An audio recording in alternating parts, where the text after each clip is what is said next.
What are you smashing the wall up for? Why are you smashing the wall down? It's not your fucking wall. It's not your fucking wall. I've just watched you chucking bricks trying to smash the fucking wall down. I don't care, it's not your wall. There's a path up there off the main road. There's a path on over there. This is not your property, dude. You can't just go around smashing shit up because you want to go through it. Shout at you. I don't care, dude. It's not your wall. I've just watched you and videoed you smashing the wall up. It's not your wall. Then leave it the fuck alone then. Then leave the wall alone. It's a dry stone wall. It's been up for hundreds of years. Dry stone wall, hundreds of years. Cost thousands of pounds per metre to put it right. And you think you can come around here and smash a fucking hole in it because you want to get through? Walk down there, there's a fucking gap in the wall down there. Walk through that one. Walk down that wall and you'll find one that's already fucking opened up down there. There's no need for you to be smashing the fucking property up. What are you recording me for, though? To put you on Facebook. Why are you putting me on Facebook? Welcome all to another episode of All Things Considered. We're going to flash over now to our internet correspondent, Mr. Jeremy Hambley, aka The Quartering. Jeremy, what can you tell us about your thoughts on the plight of this monstrous white supremacist and this innocent baby angel Aladdin migrant gentleman? The media wants to talk about it, but they don't like that's very different. That's very, very different. I see. Very, very different, isn't it? It is. It's very different to me indeed, Jeremy. Now, what would you say about the plight of the migrant? I think it's very different. Indeed, we all believe that it's very different, Jeremy. We appreciate what you're talking about. Go on. It's very different. That's actually very insightful of you, Mr. The Quartering. Celebrating the death versus I don't know, participate in it. The media. And that's been our correspondent, Mr. Jeremy Hambley. We appreciate you as always, Jeremy. So, we are Chrisless today. We're without Chris because he is playing guitar to get girls, obviously. And banjo. He's going to be drowning in pussy. He plays banjo because he likes the fat ones. Oh, yeah. So good evening, Porch Bros. We've got a hell of a show for you all tonight, jam-packed with fascist dictators indicting altruistic organizations for the high crime of exposing white supremacy, the processing of religious trauma through insane brainwashing methods of music, backflips, casseroles, and Saturday morning janitorial work. And of course, an all-new example of pedo-bait-ass clownery and the newest dad simulator game reserved solely for Fatsburg chuds who will never touch a woman in their lives. First, a word from our sponsor. Today's episode of Porch Time is sponsored by Nicotine Brand Nicotine. Ready to add a new addiction to your arsenal of Christian trad conservative podcaster hawked vices? Already gone into debt betting on how many retarded platitudinous metaphors will lead to mouth of Kamala Harris on Kalshi? Already sleeping through 7 alarms because of how soundly you're crashing out from the magical power of Tim Pool's Bean Dream, which he totally believes in, only to drink yourself into caffeinated anxiety attack by chugging the definitely hand-brewed but probably drop-shipped Folgers level dog shit repackaged as coffee brand coffee? Well, we've got a whole new addiction for you. Nicotine Brand Nicotine pouches. All the heart palpitations of a crippling nicotine addiction, none of the coolness of smoking. Also, for you virgin squares out there who insist on not having a nicotine addiction, but still want to look like a douchebag with that gay circle in your pocket and protruding upper lip, we offer Alpha brand Alpha pouches. What's in them? Alpha. Who cares? It's Alpha. And you're not a beta male cuck with 0 vices or douchey habits. Porch Bros get a special deal if they type in our promo code, the N-word. And no cheating. You have to spell it out, hard R, and just to prove that you're a real chud. Anyway, there we go. Yes, All Troy, right. Troy, you have been missing out on the quartering. I'm trying to think of the last time. I think that's the first quartering I've seen probably in years at this point. He somehow got out of my algorithm, which I was very grateful for. Yeah, no, I was glad he finally did too. In fact, like Ben Shapiro was out of my algorithm until SPLC thing landed this week. Oh, yeah. Ben Shapiro's always been in my he won't go away, but No, that's right. Like, yeah, I'm not sure how. Like, I swear, like sometimes YouTube's just like nope. It just nopes something out of your algorithm, and a lot of times I don't mind because that was the other thing that bugged me is like because one day I discovered I was subscribed to Ben Shapiro. I'm like, I didn't do that. Like, I know I didn't do that. The media wants. yeah. So I was I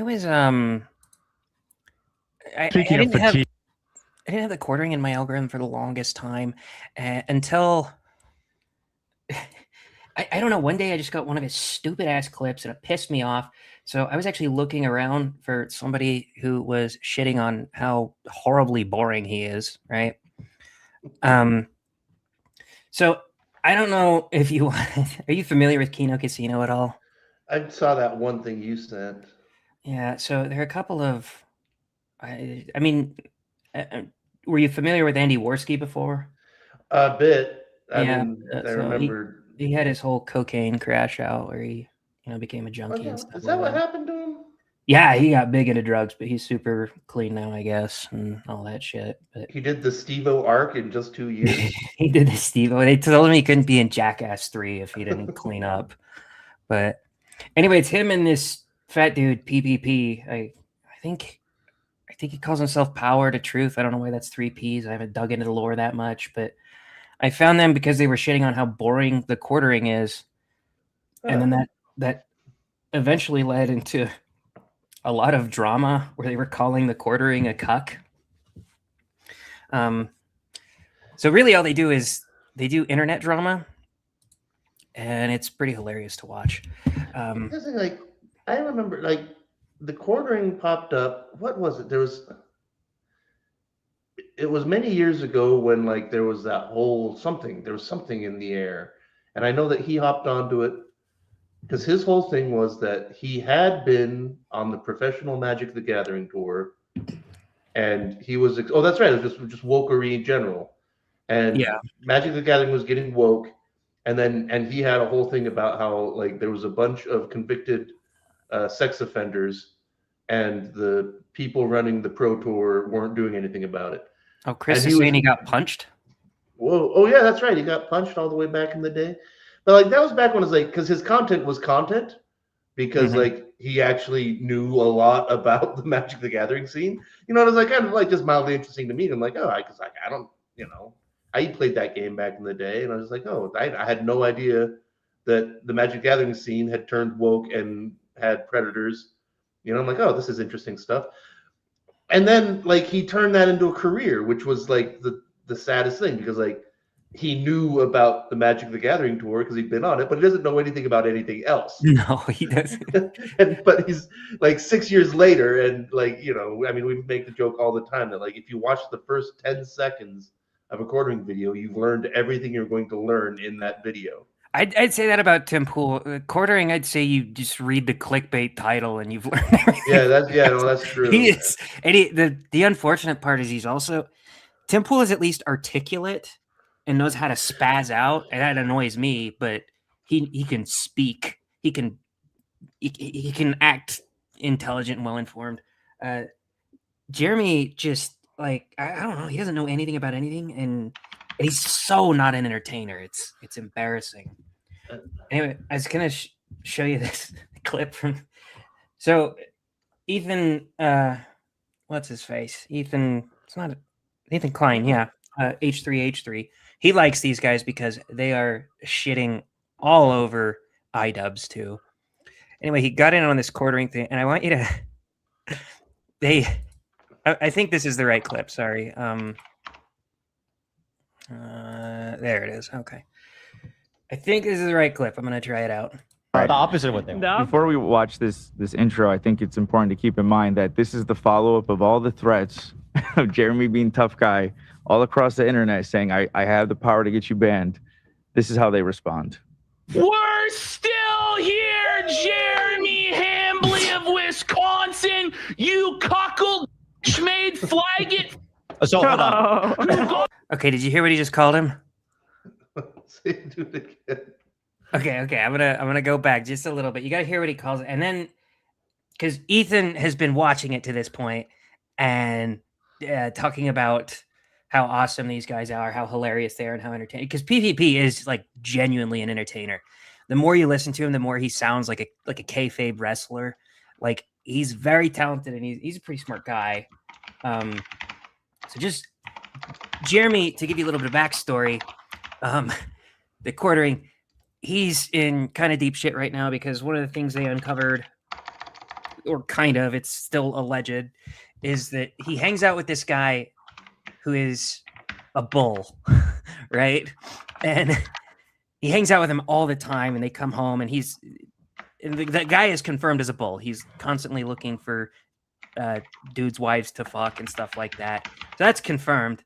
And Quartering's on stream saying like, "Oh, hey there, buddy. Why don't you bring your wife over with her big old titties, and we'll get in the hot tub?" You know.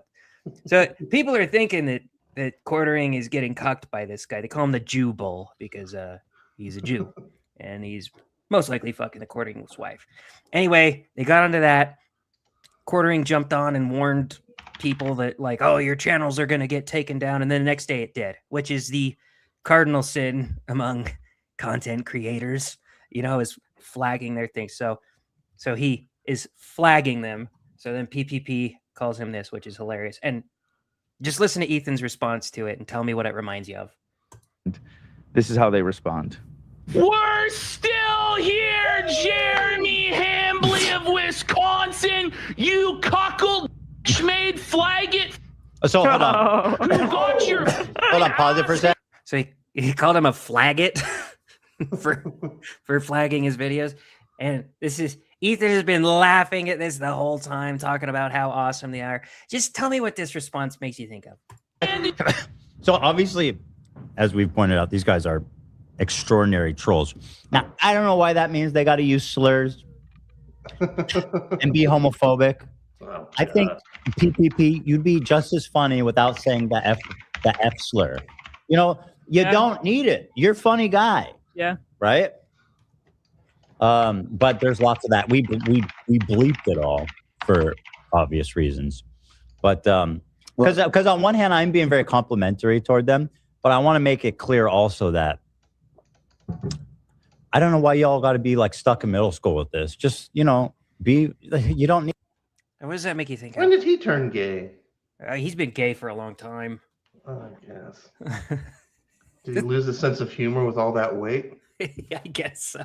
He lost his sense of humor before he lost all the weight. He's sitting there listening to him call Jeremy Hambley every name in the book: a cuck, a bitch, a douchebag, a no talent hack, all this stuff. And then he says flag it, which isn't even faggot. It's like wordplay, you know? Yeah. He does the lecture.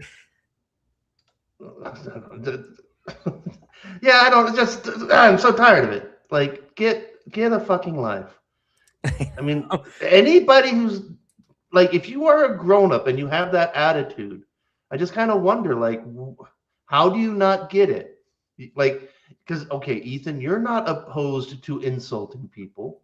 You're not, that's not what you're against. So, like, why are you pretending like some words are not okay, but others are? Yeah, but doesn't that sound, it sounds like everybody I know, like every boring parent I know growing up who would listen to a stand-up comedian and be like, "He's so funny. I don't know why he has to say the F word," you know? It's funny, because it's a And funny word. I know, it's hilariously ironic that they even start with the same letter, right? Yeah. Like, it's hilarious because growing up, it was always, you know, my parents being like, "Well, no, I don't know. I like that Louis C.K. fellow, but he's really talented. Why does he have to resort to saying the F word?" And then fucking Ethan Klein is over here doing the same thing, except it's F slur. Yeah, I don't know. Because I used to flag it. I remember just in our chat, it just came to me as a joke because I don't know. Were you some talking kind about Dives? No, he's the twat. Yeah. That's Twat Watch. Do we have Twat Watch this week? Twat. What? Yeah, like whose content did Twat steal this week? No, but no, we were talking about. I think it was the queer flag, some kind of trans flag thing. Oh. You know, this is one of those things. I mean, like queer, like how come that's okay for queers to be queer? Like, who made that decision? I know. Like, queer used to be a word you don't say. I know. I remember growing up, we would get chided by fucking English teachers for like, well, let's play Smear the Queer. We need to call it something else. I understand you're just having fun. It's a fun game, and you can roughhouse a little bit. But do you really have to use that language? Yes, bitch. Yes. The funniest part is this was on a YouTube channel called Alyssa Clips, which does a bunch of Kino Casino clips. They mainly stream on Kick. They stream for like 9 hours a day, like people do now for whatever godforsaken reason, but it works. And the first comment I see there was like, yeah, we demand the slurs, Ethan. we want them. Well, this is the funny part, right? Another funny part. Sorry, chat. When I said it was the best intro, I forgot about the slurs. Unfortunately, yeah. Oh, he's got to walk it they're back.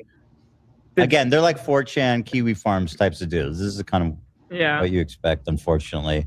I don't think they need it. No, they definitely would. I think you could. Funny enough.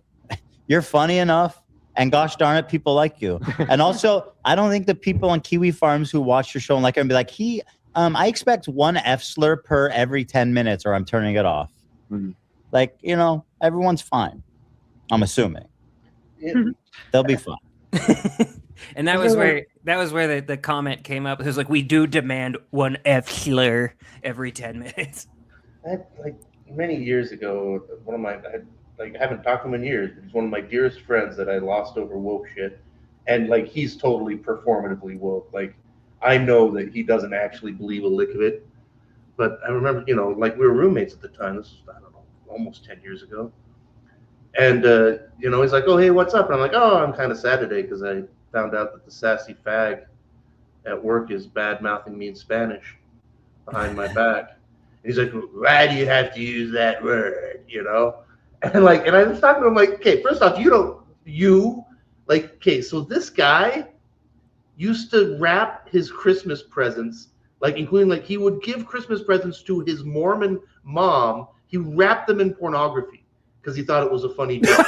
What the shit? Like that was his shtick, is that he wrapped all of his Christmas presents in he would go and buy stacks of old porn magazines and turn them into wrapping paper, right? And he's like, "Right, you shouldn't use the word fag." And then I remember saying, like, "Okay, if a gay guy refers to himself as a sassy fag, is that a problem?" And I'll never forget what he said. He said, "Well, he's a traitor to his people." And I just laughed like, "Oh, the gay nation?"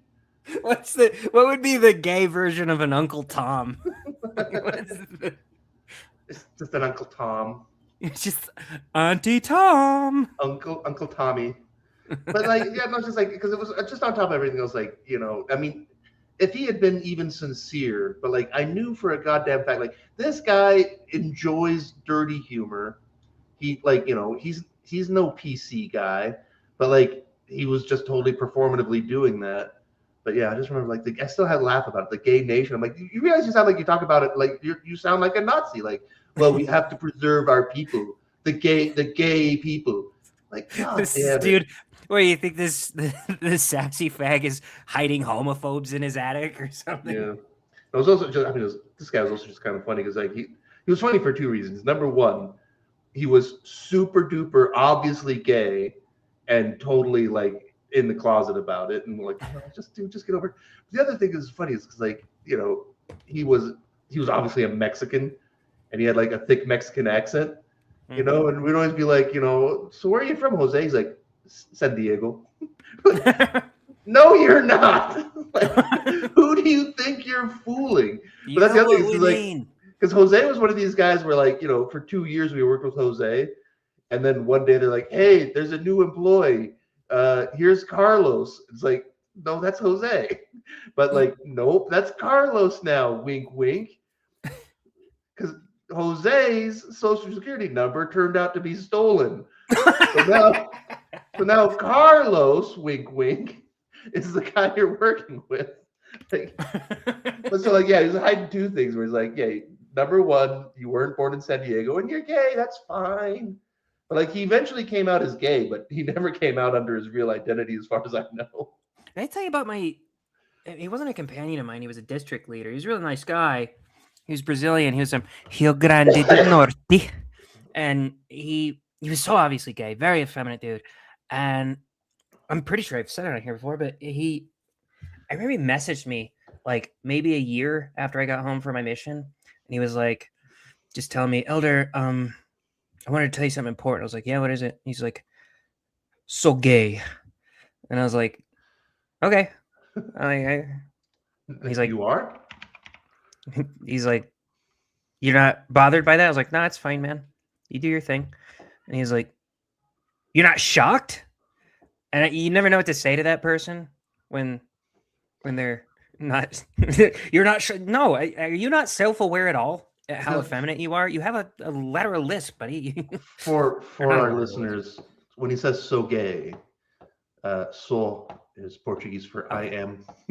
Just because like it just sounds like you're saying English for so gay. Oh yeah, so right, gay. Right. That's and gay is Portuguese for gay. Yeah, gay is Portuguese for ultra faggotry. No, that's one of the only words that all. That's one of the only English words that all Brazilian missionaries know is gay. And they also know fag. They say, "Você é fag."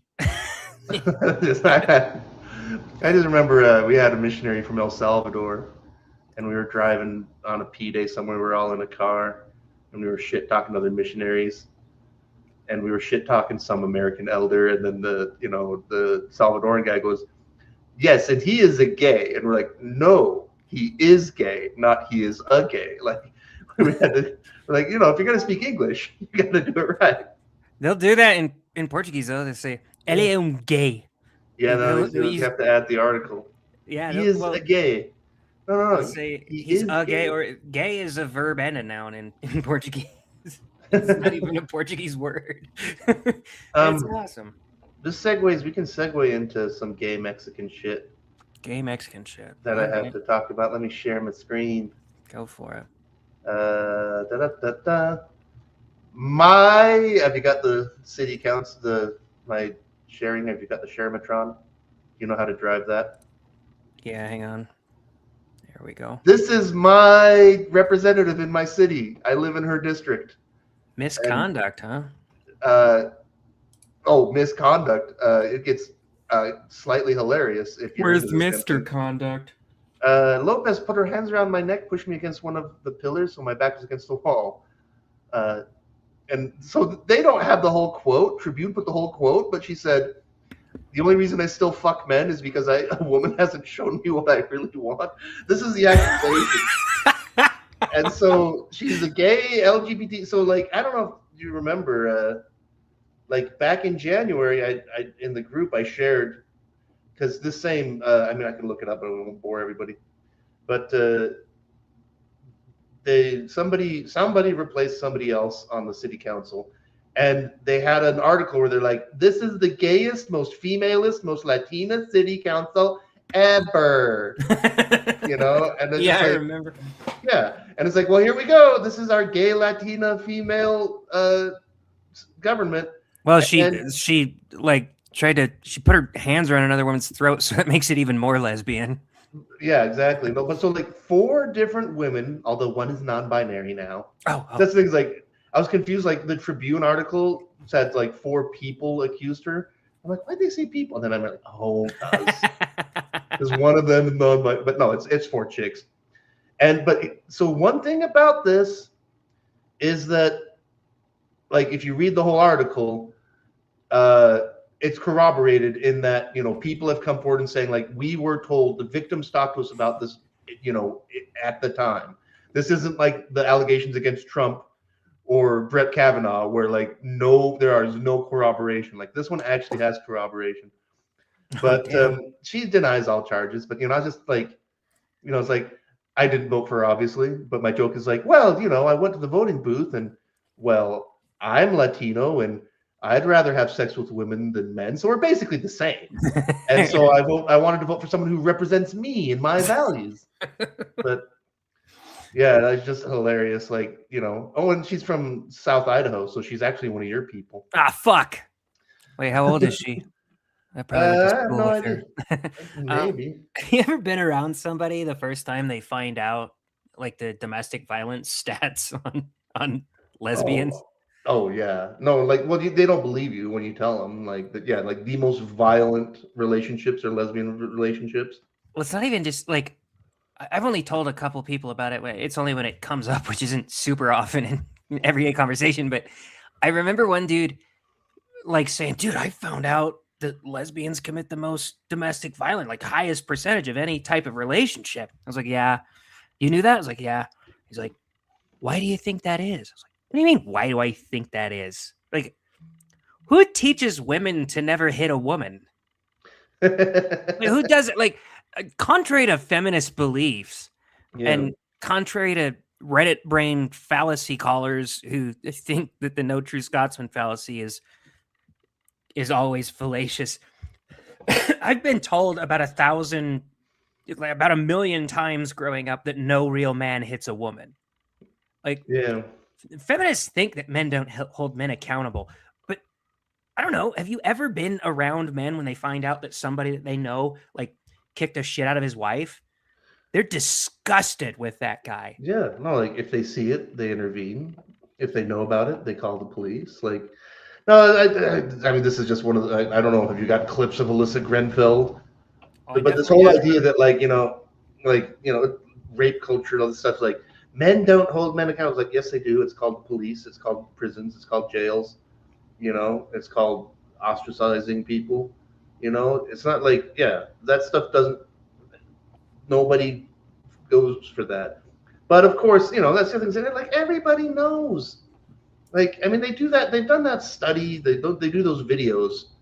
They do all over the world where they have actors pretend to get into domestic spats. All over the world. And if men hit women, like, they've had times where they've actually had to intervene and nearly stop a guy from getting his ass beat, the actor. But like, they'll fake a man assaulting a woman. Everybody jumps in to protect the woman. And then they'll reverse it. And like, people will jump in and hit the man with the woman. Oh yeah, dude, I would not I would not be the actor in that. No, that would take guts. Like, you definitely could get hurt doing that. Like, it's just like, it's one of those things, like, I don't mind. So actually today I was listeing to some reason YouTube algorithm was like, hey, listen to this retired trial attorney do reviews of real life trial stuff.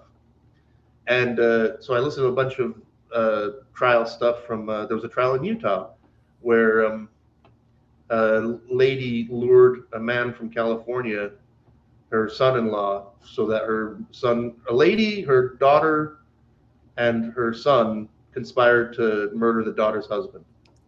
And that happened in American Fork. Ooh. And there was one of the things I watched today was one of the witnesses was the neighbor who called 911. Like, she heard the gunshots and she called 911. And in the whole story, including like they play the 911 call and she gives her testimony.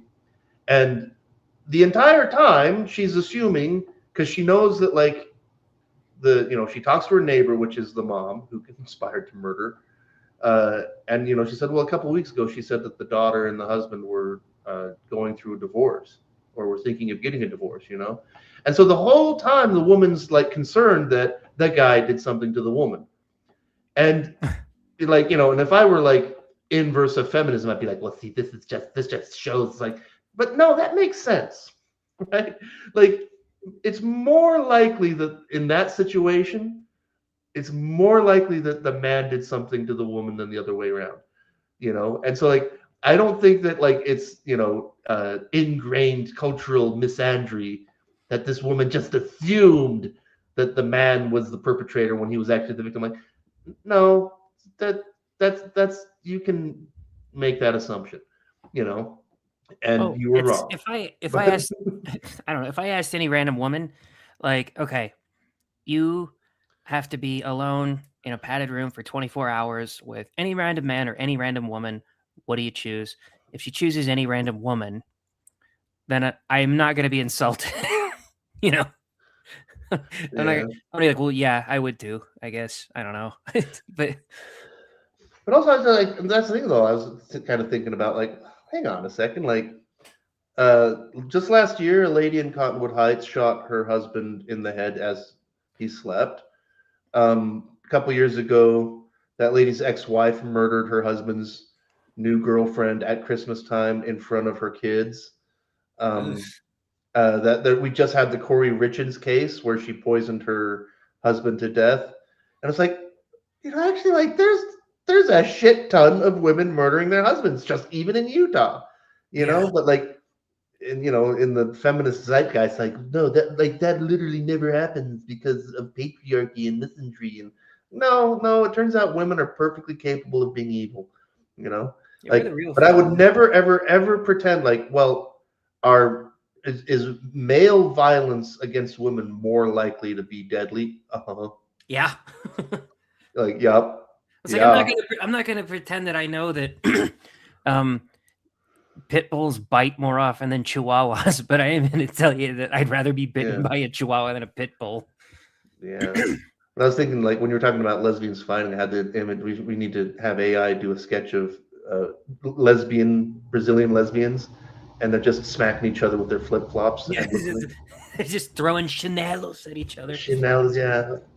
Man, just give me a little bit of PTSD of just seeing my mom screaming and holding that Chanel in her hand. I'm gonna have to find. I found a cool short on that one time. I'll see if I can find it at some point. But first, no, I used to see on Facebook there was like a short of like, you know, you're Brazilian if you've been hit with one of these. I know. Oh moms and their domestic violence. Those silly moms. Silly mom. Question: how old were you when you experienced ego death? I never have. So you still have your? Well, no. See, I have an ego because the patriarchy tells me that I'm amazing and it's only ever given me whatever I want. Yeah. So that sounds about right. We need to get you on some shrooms because that's usually what does it. Yeah, I've done a lot of shrooms, but I never got to ego death. I heard you have to do a bunch of ketamine to get there. Well, she is telling me that it's shrooms that does it. Did you see Steve? Alyssa Gremlin. Yeah. Yeah, I guess I should read some of those. Steve always has some names. Alyssa Gremlin is scary. I love the Steve name. Like anytime he calls Maven Marvin, he does it often enough that, like, I think people who don't know him are consistent. like, wait a minute, was that an accident? You know? All right. So we're gonna learn about ego death real quick. Only men seem to talk about ego death. As someone who has occasionally tried this, I think it's so interesting that whenever I see content about ego death, it's almost always created by men. Ego death, for those who don't know, is essentially an experience where your sense of self and sense of importance dissipates. Your perception of your own identity disappears. So some people say that when you try this, you experience ego death. I think the reason women don't talk. All right. So everybody in chat, can you guess? Can you guess why women don't experience ego death? Yeah, I bet you can, so I'm just going to play it. Talk about ego death is because as a woman, you've already experienced ego death thousands of times. You've already been taught by culture and society that you don't deserve to have an ego. You don't deserve to have a sense of self or a sense of identity. Women have spent our whole lives seeing men in the history books, men as CEOs, men as the head of the household, men as presidents, prime ministers. Well, I don't know, lady, do more shit, I guess. Queen Elizabeth. I know you've heard of her, Alyssa. I'm sure you've heard of her. Like, also, I have no doubt that you have seen daytime television. Like, Like this is so. First off, the whole thing is like at the very beginning is like, well, actually, women don't talk about ego death. Yes, they do. Like They actually you, do. Like, it's funny like this that is the most she brings this basic. up because, like, Cara Burrell got big into ego death. So did Sam Shelley, which, like, Yeah, no, I know. Like I don't it's get like, into it, but those are two people that I think definitely need to Yeah. experience it if it's a thing.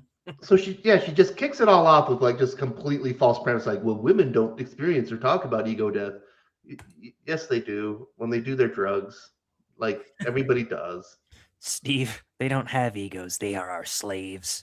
Exactly. No, but like that's what. See, and that's just it. Like the whole irony of like, Alyssa, you have an entire career spouting feminist bullshit. Your ego is clearly intact. Like, in fact, you could do with some ego death. I think Like, your ego's I doing wish just you fine, could. buddy. Like, I mean, it just reminds me is like I had a friend years ago. Like when he was in college, he was a political science guy, and like this was 20 years ago, and he was like political activist, and he like he and his friends would go protest Walmart, that kind of stuff. And I was talking to him one day about mushrooms, and I'll never forget what he told me. He's like doing mushrooms is why I stopped activism. I was like, really? He's like, yeah, like I did mushrooms and just like had this realization that like activism was bullshit, like and like he's actually a really interesting guy because he's basically like a leftist liberal gay dude, but he also works for the government in the agriculture department, so he's remarkably grounded, Mm-hmm. and so like yeah, he's kind of an interesting cat in that like he definitely has a lot of like class. I guess he's like more classically Democrat, where like like I said, like he's very pro union. He's like a married gay man, all this stuff, but he's also like and he's a vegetarian, but he's like, no, meat is good. I work for the Department of Agriculture. Like we need meat. Like civilization should keep killing cows. It's fine, It's funny. I have one of those classical like Democrats at work, right?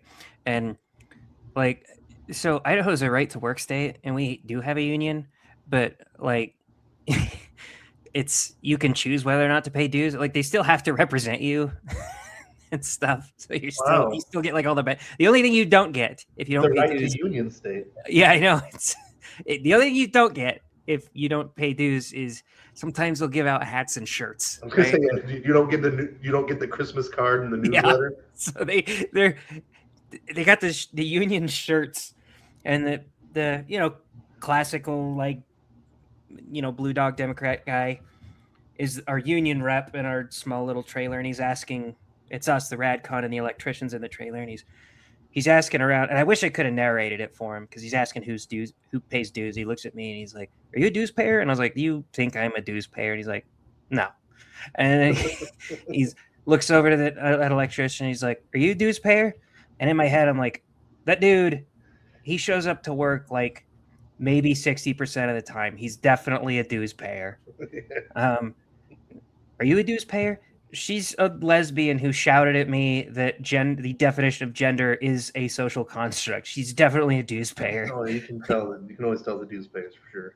I know. Anyway, it's like just like the haircut, like Alyssa here with like nose ring. Like, yeah, nose ring tells me your opinion. Yeah, you don't actually have to say anything, Alyssa. I see your nose ring. I know what you think. So you did mention that Alyssa might need to experience an ego death, but there's actually something else she needs to experience, and she elaborates on that in the end of this short. Hopes and profits. After all of that, we don't need this to experience ego death for the first time. From talking to other women about their stories, usually they experience healing, Did you it just hit me. That sounds like the stupid ass She-Hulk clip that went viral, where he's like, okay, so we got to work on controlling anger. That's the thing about being a Hulk. And she's like, so of course I know how to stifle my anger because I do it infinitely more than you. Which is funny because she's talking to a guy whose dad did disgusting genetic experiments on him as a child. He's destroyed everything he loves because of this horrible monster that he is. He's tried to kill himself to finish off the monster, but he can't even do that. You're talking to this guy. Yeah. And her examples of having to stifle her anger are like, I get catcalled sometimes, and like sometimes I'm scared I'm gonna get held if I'm on a date. Anyway, I mean, we've said it a million times. Like, feminism is society's narcissistic mother.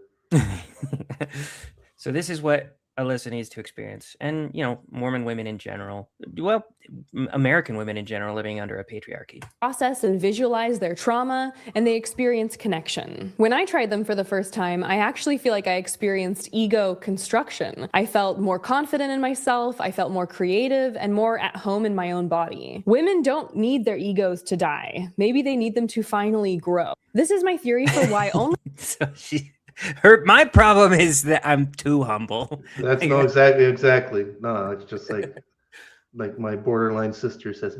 My therapist says my problem is I have too much empathy. Your therapist No. is an idiot. Well, no, that's the. I mean, well, this thing is like I realize that like there. I mean, there are exactly two options. This is why there Your are therapist is incompetent, or your therapist is ripping you off. And I really think it's the second. Like I do think that it's more likely the second thing. Because I remember I've told this story before, but I remember many times through her life, my sister, because she's always having a crisis, and she'd be like, "And I have to search for a new therapist." I'm like, "What do you mean you have to search for a new therapist? You call up the number, say I'd like an appointment with the therapist. You go to the therapist. It's like saying, "Oh, I have to search for an oncologist." Like, no, like who's available? Who has an appointment, right? This is medical treatment. And she's like, "No, like my therapist has to be a woman, and my therapist can't ever have been Mormon." And it's like, I was like, what the hell? Like, why are you shopping around for a therapist? It took me forever to realize, like, oh, you're waiting for you need the one that will blow the smoke up your ass. Like, that's what you're shopping for. Like, you don't want help, you want affirmation, in the guise of clinical science. I feel like if I were to search for a therapist, I would want a dude probably like a 55-year-old dude in a suit who tells me to talk to God or something like that. Like, at this point, that's like the best you can hope for. So, I mean, I've said it a million times, but I absolutely mean it. Like, at this point, if I actually had a situation where, like, in the past I would have considered a therapist, at this point I would go find a priest. I don't even care what kind. I would just go talk to some devoted religious person whose job it is to care about people. I'd put $20 in their donation box and say, "Can I talk to you for a few minutes?" Yeah, no, I say the same thing about life coaches. I used to, anytime somebody talked about being a life coach, I was like, "I'll just go find a fucking therapist." And then over the years, I'm like, it's kind of sixes. You got about as good a luck finding a life coach who will actually help you as a therapist. Yeah. No, I mean, because 20 years ago, my ex-wife lied to me about everything, cheated on me, stole my baby, and I was miserable and angry all the time. And people are like, "Well, what's the matter with you?" I'm like, "Well, I'm angry and miserable because my ex-wife stole my baby." And they're like, "Well, go see a therapist." So I go see a therapist, and the therapist goes, "What's wrong?" "Well, I'm miserable and angry because my ex-wife stole my baby." And they go, Prozac? Oh, God. So I take Prozac for 3 months, does absolutely nothing. And I'm like, all right, well, I can't afford this shit anyway. A few years go by. Friends are like, "Well, you seem miserable and angry." I'm like, "Yeah, I sure am. My ex-wife stole my baby." And they're like, "Well, you should see a therapist." I go see a therapist. I'm like, "Well, what's the matter?" "Well, I'm miserable and angry because my ex-wife stole my baby." Zoloft? Oh, Christ. All right, I'll try it. Take it for 3 months. Does nothing. I can't afford this shit if it's not going to help. If it was working, I'd pay for it. But I'm not paying for it if it won't work. Few years go by, same thing. Go see a therapist. Adderall. So if I take them all at once, do I hallucinate raising my kid? How is this supposed to work? Then that's the thing. Is then I reconnected with my kid, and would you believe it? I'm not angry. I'm not pissed off and angry anymore. Life is good. Huh. After I could die, and that's the thing. Is and I kind of had this whole thing with my therapist, because the thing is, my therapists were all women, and I wasn't shopping. I was picking up the phone and saying, "When can I make an appointment?" And I did zero shopping. It just so happened that all my therapists were women. And I really just had this thing where it's like the whole my ex-wife lied to me about everything and stole my baby, like was not landing. They didn't like they The had, best you can hope for at that point is somebody to be like, "Oh, I mean, that must be really rough." yeah, like exactly like, but they clearly did not understand. Like they did not grok. They could not grok what that meant, you know. And that's assuming that they weren't just inside thinking like, well, what the fuck did you do to deserve it, asshole? Yeah, you probably kicked You the know. shit out of her or something. But yeah, it was but like so that's things like I was like, well, therapy is fucking stupid, you know, and like that's why I say For the like most part. seriously go What I mean, that's the thing. Like Jordan Peterson would always talk about, like it's like if he was seeing the same patient for a year and he was making no progress, he'd be like, look, man, I can't help you. I'm not going to take it. Like I'm going to stop taking your money because we're not getting anywhere. You Well, know? the current day, I don't know. The current day stance on therapy is basically like you should just always be seeing one, even if you're feeling all right. Yeah. Which that sounds so retarded to me. Like, should I always be taking antibiotics even if I don't like have? Church would be cheaper. Yeah. So this was a funny exchange. Culture up there said, "I haven't seen any of her stuff in a while. Is she branching out from Exmo content?" I swear you're wrong, buddy. This is Exmo content. Oh, that's Coach. Feminism is Exmo content, Culture. And then Sinatra had a great response. He said, she said, nose ring, tattoo, colored hair. She's following the path of Tranikin. She needs to transform into woke Vader. Like Coach says, these days they might suggest weed. Like, no, I smoked weed every day for 15 years, and that's how I coped. Oh, we heard about. Well, wasn't you mentioned before that because it didn't make you dream? Well, yeah, that was definitely a side effect. Like, and that probably helped a lot. You know, that's things like because I'm actually like I'm kind of torn about it because I've spent a long time saying like medicinal marijuana is a total farce. But at the same time, I kind of have to say, like, it may have kept me alive because, like, like I thought about killing myself all the time, but I never made plans. And oh, dude, that might have been just because I could just smoke weed and forget about it. Anytime you talk about this story, I would have transformed into a homicidal maniac like that. Oh, and like I can't imagine a hell like that. Oh, we lost Flip. I'm sure he'll be back. It's a weird point to lose him because he was, in the middle of something. Anyway, I guess while we're waiting for Flip, I will move on to the next retarded Alyssa Grenfeld clip. So, I don't like that. Yeah, we'll do that. Okay, so Sinatra, you were asking where Chris is. And I said he's out getting pussy, okay? It's because of this. He's playing a show right now. So this explains where Chris is right now. Are so many Mormon musicians and why Mormons seem disproportionately good at music. Music is so synonymous with status in the Mormon church.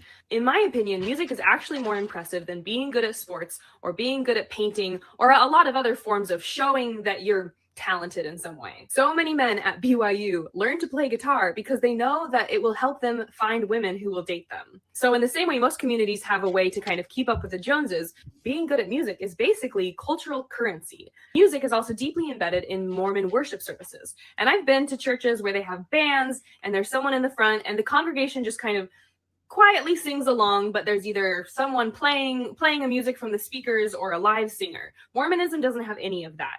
As a Mormon singing in the congregation, it's just the voices of the other congregants. So there's no music loudly playing that you're singing along to. The music is just the people in the congregation. This is why there are so many Mormon musicians. Okay, so this is, I was actually explaining this before, because Coach, you were saying, you got to admit Alyssa is probably the most successful ex-Mormon content creator. She's monetized it better than anyone. And you are correct. And of course, Sinatra goes, she's like how Mitt Romney is to politics for Exmos. So that's what Chris is doing right now. He is currently playing a show because his because his Mormon upbringing convinced him to be into music. That's probably what happened to Culch too. Happened to me too. I got just good. I tell everybody I get just good enough at guitar that people who don't know anything about guitar think that I can fucking shred, right? But people who know anything at all about guitar know that I'm not actually very good. So that's about as good as I am. Anyway, it actually reminded me. I'm just gonna search it right here. Great little. This is ancient lore. This is ancient internet lore right now. There it is. It's like a 15-year-old clip. This is from when I was in high school. Hi, welcome to Learning How to Play Guitar. Well enough to get you laid.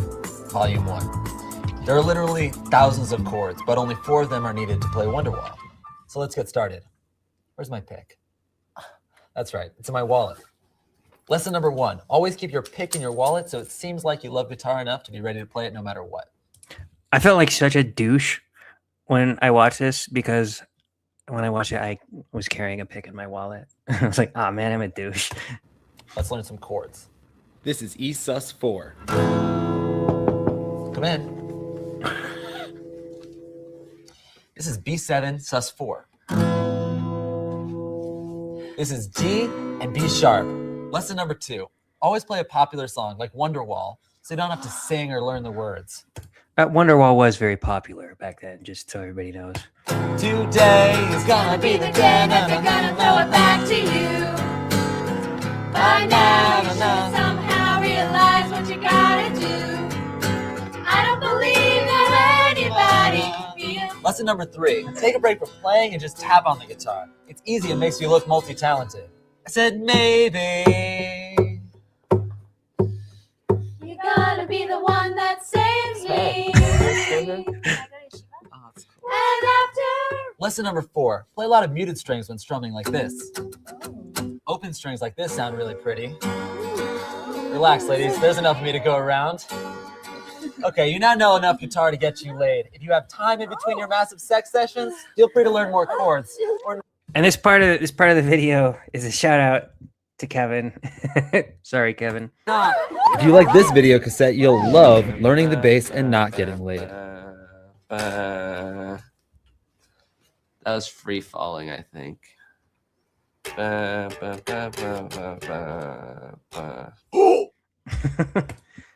Hey, remember when College Humor was good?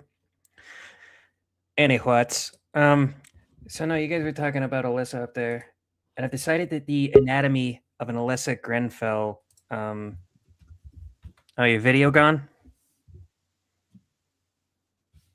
Can't hear you, Flip.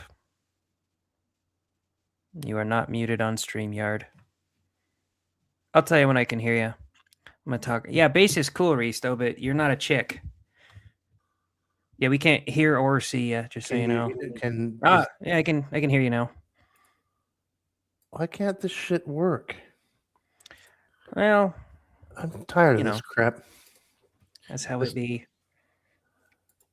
So it's funny because I don't know if you saw. Have you seen this before? The how to play guitar well enough to get laid. Yeah, I think you showed.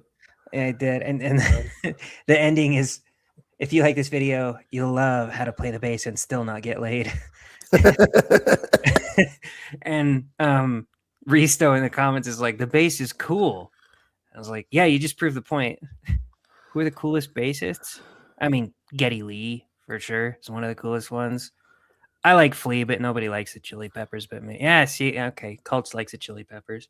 And Billy Sheehan, really, really talented bassist. I don't know, there's a lot I like out there. Anyway, I was talking about the anatomy of an Alyssa Grenfell video, and it's essentially she has figured out how to hack the algorithm.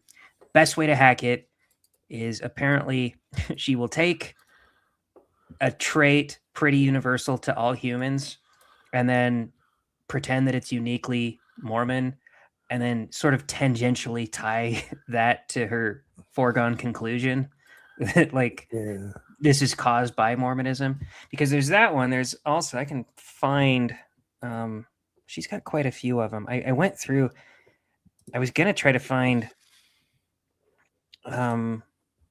I want to have at some point a comprehensive list of all of the things that she just claims is Mormon shit. Because we've watched a few of them on here before. Like here's a good one. For me, as an ex-Mormon, Utah hair isn't really about hair. Oh, is the audio playing? Okay. Yeah, I heard the audio. Okay, let me just. But I remember that one. Yeah. It's about what happens when a society tells young women to change themselves instead of accepting themselves. Especially given the fact that Utah is a proxy for the Mormon church, and you really can't analyze anything about Utah culture without giving a massive head nod to the significance of the Mormon church. In Mormon doctrine, gender is considered to be eternal, and so it's not just that your body is male or female. The belief is that your soul is male or female. And that's kind of funny. Like, how is that really that much different from the rest of society? Like, it's not just that your body is male or female, it's that you are male or female. That's just like an indictment of monism versus dualism. Because most non-religious people think that you are think that your body and that you are your body, right? Most non-religious people believe that's monism. Most religious people don't really. I would have to guess that almost all Christians, if you ask them, is my soul male or female? The weirdest answer you might get is, well, neither. It's a soul. But they're not going to say that those things conflict. And that everything that you do in this life and in the afterlife is dictated by that gender. And so for women specifically, God's role for you is to be a wife and a mother as your primary purpose. Honestly, this is a major reason. Be a wife or a mother is your primary purpose. That's why you got it. Okay. It's Mormon's fault that Mormon women want to, let's see, look pretty. Did you see Coach? Earlier, he made a thing about more like he was making fun of Alyssa, and he did that right before I got Mormons have hair. It's like, oh, I didn't even know. Like, no, you can basically guess. This is like that when Ryan Long, when the Boys Cast did that, how to write a Reddit article thing, where they're just pulling, they just pull the things out of the hat. Like hockey has a racism problem. Whatever, just. Bird watching has a sexism problem. Wait a minute. He didn't. I thought he knew where I was going. I thought he knew that was the next video. He said, I pulled that hair comment out of my ass, not knowing she. Yeah, no, like she actually. See, mine really was burrito. Serious. Mine was like, the next thing is gonna be like, why do Mormons like burritos so much? And it was hilarious because the same exact thing happened. They did. She did a video rating Mormon food, and she immediately jumps to Costa Vida and their burritos. And now they're awesome. Oh, fuck. I mean, like on the one hand, I feel bad for him, like because like if your career is producing content endlessly, like I mean, you kind of end up with a quartering problem. Yeah, you gotta kind of have that moment where you're like, fuck, I'm a slave to the algorithm. I gotta. Well, see, that's the thing, like the quartering has enough. Can't think of the word all of a sudden. Money? No. What's integrity to not just make shit up, whereas Alyssa does not have that integrity. She will just apply the formula and make shit up. But anyway, to slightly re-rail when I busted off when I dropped out because of technical issues. When I was talking about the whole situation with my kid, and like this is like in direct contradiction to feminist bullshit like Alyssa. Like, yes, I was a gurgling cauldron of rage, and I had no outlet. Society gave me nowhere to go with my problems. I got no compassion. I got no help.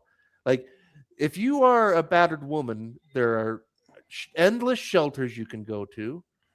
There are a million legal help places that, you can get pro se legal help.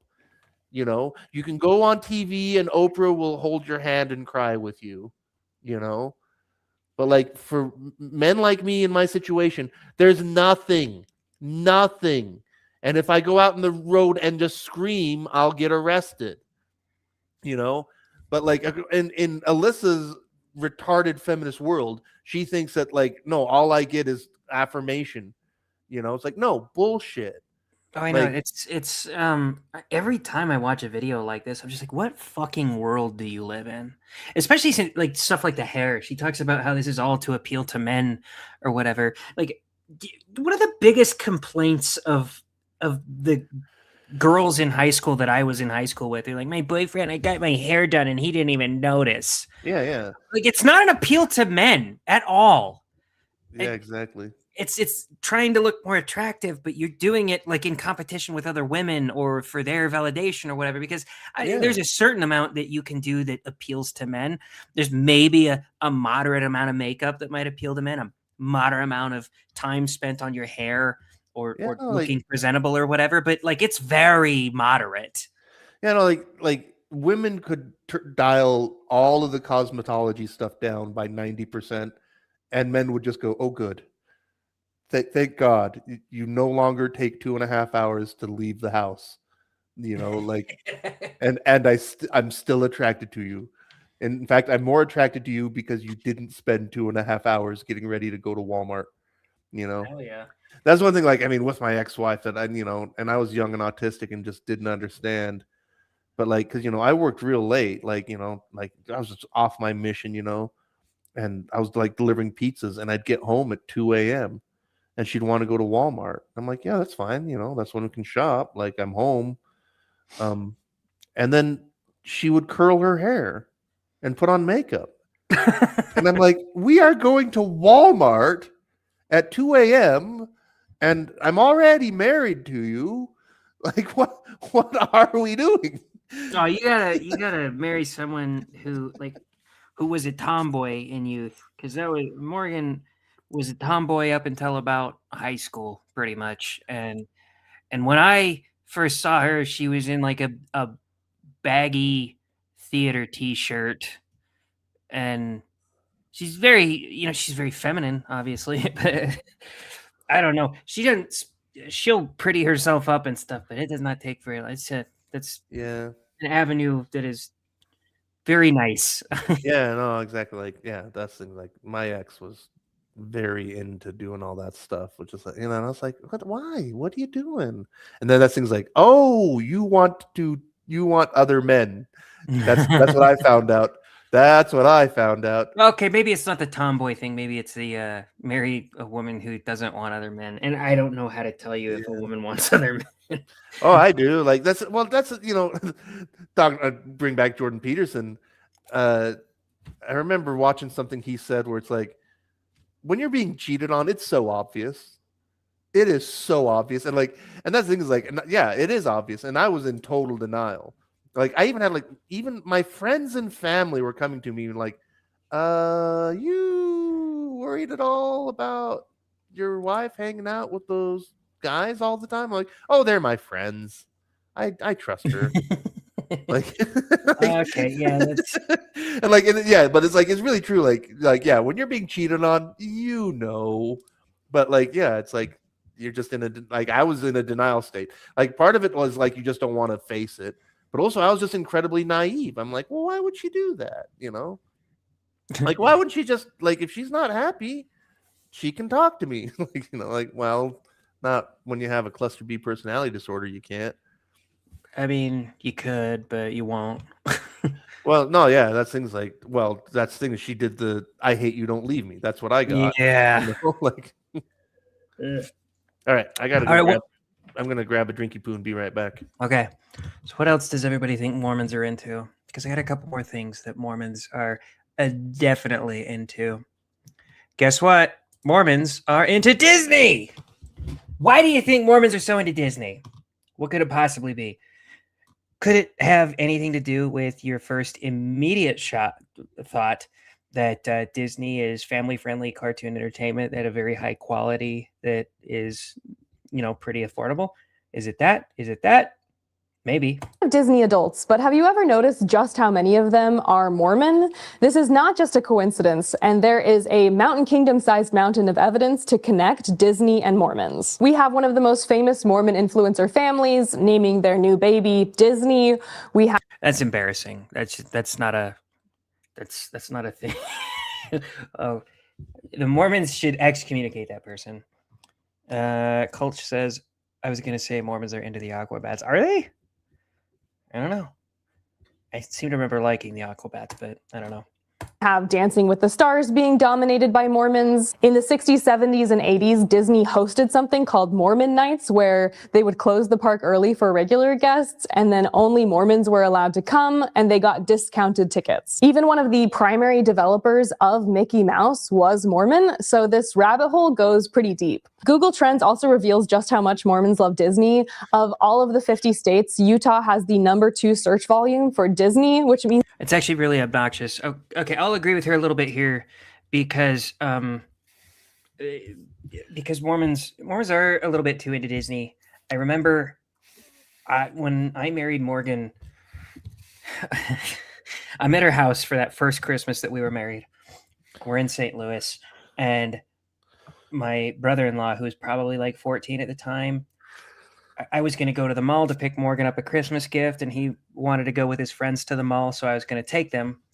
And we get into the car, and we start driving off, and Frozen had just come out, and he turns to his friends like, "Oh, crap, I forgot I was going to bring the Frozen soundtrack." I was like, "Not in my car, you weren't. We're going to listen to music. Are you high?" And so, yeah, he wanted to listen to that. And then another irony here. Troy says, "I heard the Mormons are into the Osmonds." There's a little bit of an irony for you. Morgan's middle name is Marie. Oh. And it was specifically after Marie Osmond. Like her mom did that on purpose. So 2 of my uncles were production assistants on the Donnie and Marie show. I was actually expecting an enraged screenshot of a Fox News blurb from you about the Osmonds. Today? Yesterday. Why? What happened? It said, I don't remember his name, but he was the oldest of the Osmond clan, died. Yeah, was it the dad or was it the oldest kid? I wonder. Yeah, I think it was the oldest kid in the Osmond. I don't think I got the Fox Jeopardy answer. Yeah. But the other thing with this Alyssa thing, like there's this backhanded thing. It was like Mormons, they're into Disney. Like, okay, what is Disney? It's inoffensive family entertainment. What are Mormons? Major family-oriented religion. Like, You wonder if it has to do with the fact that they have a lot of kids and Disney produces a lot of kids shows and movies. Yeah, like could there be any connection, Alyssa? But also, but that's the thing. It's like, why are Mormons so into families? It's because of patriarchy. Means it beats even California, which is literally where Disneyland is. Both Disney and Mormonism thrive on highly sanitized joy. We have Disney cutting out the gore or questionable parts of real fairy tales. It's because it's for kids, dude. You really want the part of Cinderella in the Disney movie where like one of the ugly stepsisters uses a blunt knife to cut off her heel to try to cram it into the fucking glass slipper, which seemed like a bad plan to me. You know, I remember hearing that was part of it and being like, you don't think he's going to notice that your blood smeared foot is trying to shut? Like, well, you don't have a heel. I know this woman had a heel. Like, is there an extra layer of intrigue in that Prince Charming is a foot fetishist in the original? I don't know. Well, Quasimodo died in the original, and so did Esmeralda. I'm like, well, okay, but they wanted to make it for kids. So, yeah, I don't know what you're on about. We have the Mormon Church cutting out most of real church history about polygamy or Joseph Smith's rock in a hat. In Utah and amongst Mormons, prosperity culture runs deep. So I guess organizations like cutting out the shitty parts of their past. I mean, that's... When is Alyssa gonna do her whole series on early feminism and the racism and the eugenics and the bombing campaign? And like, oh yeah, hang on, tell me about the bombing campaign. Do you not know about the feminist bombing campaign? I mean, that sounds vaguely familiar, but tell me about it. In the England, I mean, there was a few different places, but the suffragette bomb and arson campaign. Let me get on the grabbertizer so people know that I'm. Oh, if I'm not making it up, Wikipedia is. Suffragettes in Great Britain and Ireland orchestrated a bombing and arson campaign between 1912 and 1914. Oops. At least 4 people were killed in the attacks. 24 were injured, including 2 suffragettes. Well, they should have asked their husbands to make their bombs for them. Jesus.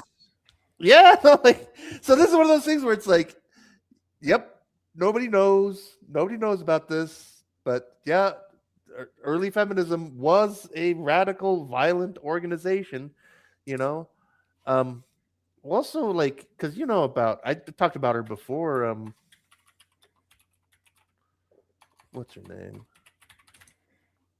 We've talked about her. Like, why isn't the first feminist and first woman to ever serve in the Senate not on, like, why is there not a day for her? Why does not every feminist? White supremacist. Oh yeah, I remember this. Like, why aren't we talking about the first feminist to serve in the Senate? That's where you suddenly get a bunch of Mormon-style claims of presentism from feminists who do not do that for anyone else. But why? Yeah, a major figure in first wave feminism. Fascinating. Yeah, Rebecca, why don't you talk about feminist history, you doink? All right. Here's another one. This one was kind of the one that blew up of Alyssa and her retarded Mormon shit. Boone is not the first to perform the Mormon backflip, though he's definitely one of the most famous. He's probably in competition with Brendan Urie of Panic at the Disco. I know we've talked about this before. We've shown this video before. It's just like, I can't get over, like, why do Mormons think backflips are cool? Because backflips are cool. They're just fucking cool, especially when you're like a teenager.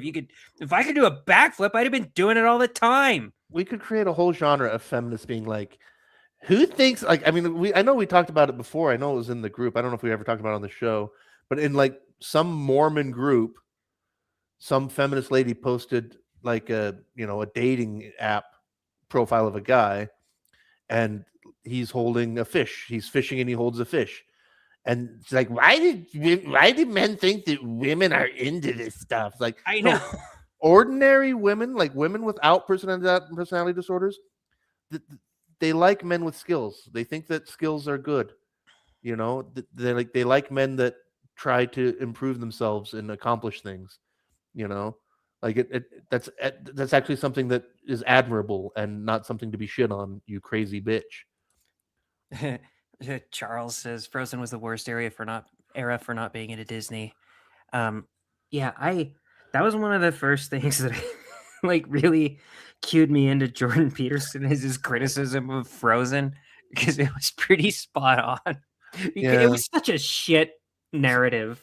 Obviously the animation was well done and the music was well done and shit like that, but the funniest part of Frozen is during like her triumphant climax, the Let It Go, which we heard every fucking day for like 2 years after that godforsaken movie came out. Like, she's like, oh yes, negate responsibility. And it's hilarious because like one of the lyrics is no right, no wrong, no rules for me. And I'm like, that's a little on the nose even for you subversive postmodernists, but whatever. Yeah, and while she's letting go, her entire kingdom is freezing and dying because of her actions, and she creates a gigantic ice golem who tries to slaughter her sister who is trying to save her. The last Disney I saw, I think I saw The Lion King one time. I was probably, because I was already like 16 or something when that came out. What year was that? I don't know. But like, I think that was 94. I thought you were talking about the live action one. Oh no. But like, yeah, because like, I mean, I had a small child, but he was kidnapped from me before he was into Disney. So like, I haven't seen a Disney since the 90s. I love. Yeah. Oh, it is 94, huh? Yeah, Lion King was my favorite Disney movie growing up. My parents got sick of it, but I still love One it. of the last good ones, right? Like it might be the last of the golden era. It wasn't the last of the golden era. I think Mulan was considered the golden era too, and that came out like 98. Was that one good? It was pretty good, yeah. It wasn't like, it did sort of the female protagonist thing in the right way, in that she wasn't like this girl boss, right? It wasn't like I did my I'm gonna prove that I'm better than the boys, because she, like, it was kind of like Terminator 2. She couldn't overpower these guys. She had to use her brains. And the only reason she did it was because there was basically a draft, and the oldest male in each family had to go to war. And her dad, she didn't have any sons, so her dad is going to go to war, and he's a cripple, and he's going to do it for the honor of China. So she steals his stuff, and it's like a self-sacrifice thing. Like, I don't want my dad to die. And even the part where there's like a gigantic post that you have to climb up to prove your strength in the training camp, but you have to do it with these gigantic weights around your arms. And the way that the weights are, it's like the big weight down here, and it's on a sling on your wrists. And all the guys keep trying to do it, and Mulan keeps trying to do it, and none of them can do it. And so she has to use her brain, because she knows she's not strong enough. She's not as strong as the rest of these guys, and even they can't do it. So she actually wraps the weights around and uses that leverage to kind of shimmy her way up the thing. Everything she does is all. Yeah, no, she did a great. I haven't watched it in a long time, but I think Mulan would hold up pretty well. Aladdin, Hercules. It's amazing. Like you have to go back 30 years before Disney to get back to when Disney acknowledged that there are biological differences between men and women. Yeah, you really do.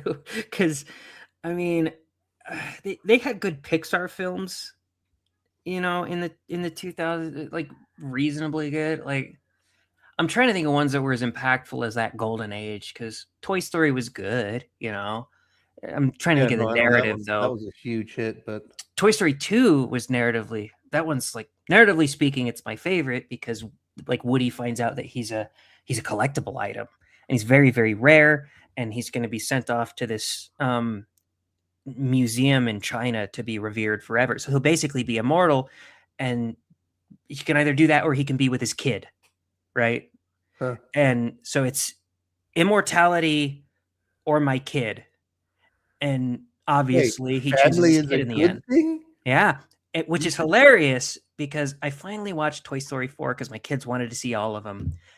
And the moral of Toy Story 4 is the opposite of the moral of Toy Story 2. Because Toy Story 4, Woody just leaves his kid.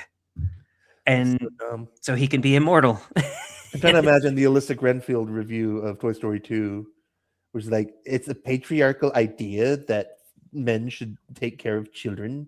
Oh, yeah. Well, we'll get to that. Anyway, the Mormon backflip theory, we've already watched it, so we don't have to finish that because it's fucking dumb. Women are the most evil of all God's creations. Well, I don't know about that. AIDS is worse than women for sure. Yeah, I think AIDS is definitely bad. But I don't also know what. like. Go on. Well, because I'm watching the comments here from Shrubbery, and like, I don't know if is this Sinatra. Is that that's Sinatra? Yeah. Is that like trolling, or is that like irony? Because the thing is, like, I keep making, like I've said a million times, because there's this thing that feminists do, where when you criticize feminism, they say you're attacking women. It's like, no, like, women are women, feminists are feminists, and feminists pretend to represent all women, even though they don't, not by a long goddamn way. But I do love my woman. Yeah, I don't feel like we're plagued by women, and I don't think women are the most evil of all God's creations. It's sort of, I don't know, when you're inundated with all of the feminist shit all the time, and there's a lot of guys that get into that whole black pill mentality. There's a ton of women out there who are not online, who understand that we're supposed to be teammates. Yeah. Like, we're not supposed to be. Yeah, my entire life I've been surrounded by vile women. I mean, I get it, man. Okay, like, yeah, but also, okay. I mean, there's plenty of shitty men around. I've met them too. Anyway, so Troy sent me this clip. I don't know what it is. He said it'd be a good palate cleanser. Never. Yeah, we need a. Oh shit! Where's it going? This ought to be interesting. Let's see where it takes us. Turning right. Let's see. Well, that's good. Wonder where it's going to take us. Like, it has to be just places we've never been in. This. Like, wonder where it's Headed toward Mooresville. Yeah. I've been to Mooresville. Where's school at? And that narrows it down. There's so many places off this exit. Been to most of them, though. Just about any eating restaurant around here. Oh, Troy's saying he asked the Tesla to take him to somewhere he's never been. Yeah. Oh, okay. Says we're pulling in. Oh.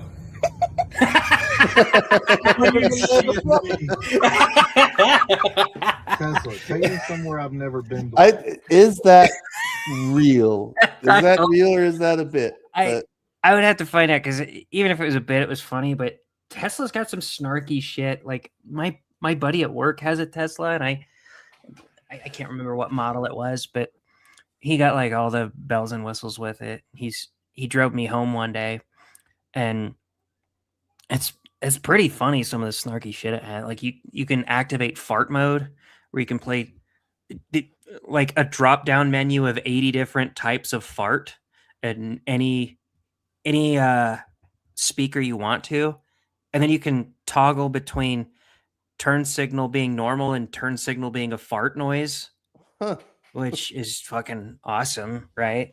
Yeah, I don't know. Like I said, I rented a Tesla just to see what it was like, and like the technology is super cool. It's pretty intense. Yeah, I still just don't want. I'd never want to own one. There's like they're. I mean, I think it's just bad investment because like the resale on them is absolutely garbage. I would never. I don't know. Wait, is the resale bad? Oh yeah, no, it's a major problem with Tesla. Is that I mean that's all like it was a couple years ago, but like people who were renting cars, like while they were still renting Teslas, were getting emails from Tesla like saying, "Hey, you want to drive this thing home for $8,000? You can have it." Like they were trying to unload them because yeah, no, it's a big problem with them is the resale, and then because the other thing is like when I was renting it, when I was driving it, I thought like this is really cool. But it feels like it's built like my iPhone in that, if any part of it breaks, you have to just brick it. And it turns out that's basically true. Like 80% of Teslas that are in accidents get totaled. Really? I have heard, their components are very expensive. Well, and it does. I don't know. My car right now is a 2019 Nissan Versa. And I really like it because it's very bare bones. It's a 2019 car, and it has crank windows. Whoa, in 2019? 2019. It has no key fob. It had not even automatic locks. You have to lock or unlock the doors yourself. I was looking at because I don't know. My car is still it's 20 years old, but it's only got 100,000 miles. But I was kind of looking at if this thing dies, what do I do? And and it's a Volkswagen. And I was looking at the new VWs, and you can't even get a manual transmission in a Jetta anymore. Really? Yeah, there's no option for manual for Jettas. It's all automatics. Which is it's weird. Yeah, it's annoying. Do you want to watch one more? Yeah. Or do you want to move on? What did you call the shots? How long are we going to go? I can't go for too much longer. Does somebody want to jump in and be the jumper inner? We'll skip the Alyssa thing so that we can. I figured I just probably call it quits shortly after you leave. So we've got on the docket. We've either got the Mormon Stories lawsuit. We got SPLC and the redistricting in Virginia. That's all good stuff, dude. SPLC, that is so funny. Is that what you want to go with? Did you see my name? I was very proud of it. Oh yeah, no, that's a good one. I was pissed because I had already chose the name Sour Grapist, and I wanted to. I was like, oh, if I could have named it anything else, it would have been SPLC No Evil. Is the Believe Mexicans thing in reference to your conquest? Yeah. Okay, No, when a gay lesbian tells a story, you have to believe them. I A guy I know just had an accident, and his Tesla pole fell off a truck in front of him and went through the windshield. They're totaling the car over that. Jesus. Yeah, that's kind of one of those things. Any new technology, I'm never, ever, ever going to be the first adapter or adopter because that's just what it's always more expensive, and we let rich dumbasses sort of work out the kinks, and then once they work out the kinks, they get the next rich dumbass thing, and we get a cheaper version and a better version of the rich dumbass thing from 5 years ago. Yeah. Well, it's something is like I mean, also long term. Okay, there's a million problems with electric cars, but one thing is like, if we really, really, really, really, really, really, really mean it that we want to switch to electric cars, we need to start building the nuclear power plants right now. Oh, for sure. Like, but they don't want to do that, and unless and until you do that, the whole purpose of the electric car is you're not accomplishing the goal. You know, no, you're just destroying our grid. Yeah, like you're not polluting. Like you're not polluting in the immediate vicinity of your Tesla. You're just outsourcing that pollution to the shittiest, poorest countries in the world, in the form of coal mining and cobalt mining and all that crap. We had a request to do lawsuit. Let's do lawsuit because we're Mormons. We should do Mormon shit. Okay. I was glad you wanted to not do that one because it's so fucking boring.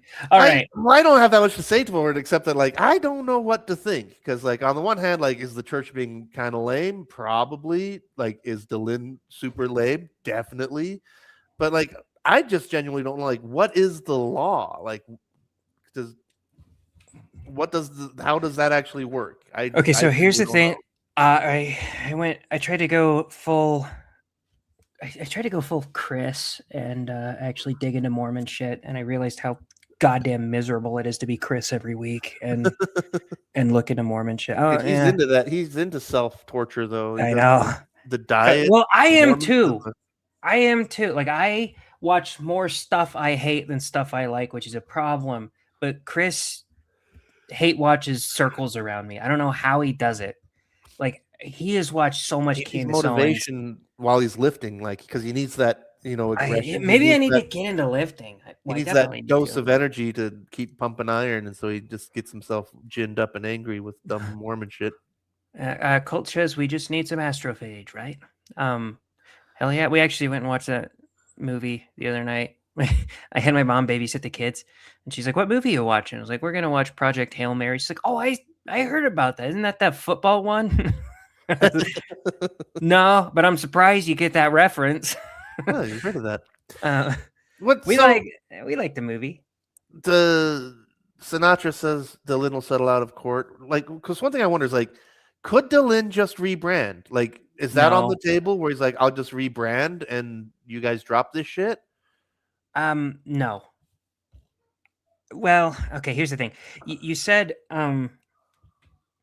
you don't know what to think about it. And after I went full Chris, and I didn't dig into it a whole lot, but the more I dug into it, the more I felt like I don't know what to think about it. Yeah. So here is, I have this video of, God damn it. There we go. Jasmine Rappleye.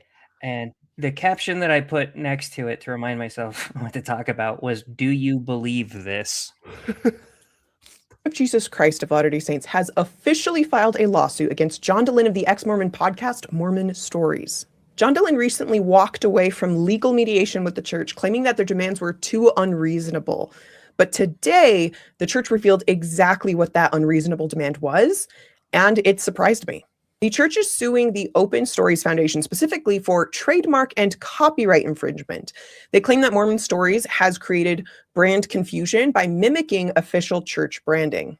We're talking Church of Jesus Christ Blue, Church of Jesus Christ. Okay, that I believe. Like, yeah, he's definitely trying to go after. But also, like, this is one of those things where, like, was he really that stupid? Like he can't say, "Oh, whoops, I didn't mean to use the exact same font and colors." I know. As the church? No, I What? think okay, here's the deal. There's a lot of people speculating over whether John Dehlin did this like intentionally when he started Mormon Stories as a way to trick people into coming to his podcast to view anti-Mormon material rather than the Mormon material they thought they were going to view, right? Or did he just like that thing? I think there's a third thing, a little bit of a middle ground here. I would say like John Dehlin, he's excommunicated, he's shitting on the church, but he's still, I would call him one of the most Mormon dudes I've ever seen. Oh yeah, no, like that dude. If I saw him not knowing anything about him, I mean, that guy's probably a Mormon. Like I could pick him out of a lineup as being Mormon. So I think he probably just did this in this. I think it was obviously intentional. The font, the light rays, the soft blue, all that. I think it was intentionally supposed to look like Mormon stuff, but I don't even think that it was But it wasn't like nefarious. You don't think it was I don't think it was a trickery thing. This will like he's actually trying to divert people from Mormon sources to his. RFM, do you want to come on and use your lawyer powers and explain to us dum-dums how the law works? yeah, you could do that. Let us know. Let us know. We'll send you post the thingamajigger. Oh, I'll post it in the chat right now. If you ever want to jump on, you just ask, buddy. Yeah, like no, I don't. There's so many layers to this because, like, if the church had done this 1 year into his existing, I know we're like 20 plus years. Okay, yeah, but it's like really 20 years. Like, and I just wondered, like, does he have a defense there? Like, is there like a squatters' rights thing where it's like, look, you knew about because that's like they knew, the church knew, of course they knew. And like, yeah, I just wonders, like, is there like a squatters' rights thing where it's like, look, you had 2 decades to take issue with this, like it's a little late now. Yeah. Okay. So that's the part I believe. The next part she talks about, I'm skeptical. Christ light rays, Church of Jesus Christ Christus statue, and other copyrighted photos that were unauthorized. I personally know tons of people who were misled into thinking that Mormon Stories was an official church podcast just to stumble into anti-Mormon material. I believe there's people that did that. I don't think they were dozens. I don't think it was a lot of people. I don't think that was the intention. Yeah, I don't think so. Cult says, I think they attribute too much ill will to Exmo content creators. I hear they are trying to trick people into watching argument a lot. I don't think that holds up. Yeah, I don't think it holds up. Really? I think that's retarded. I don't buy that.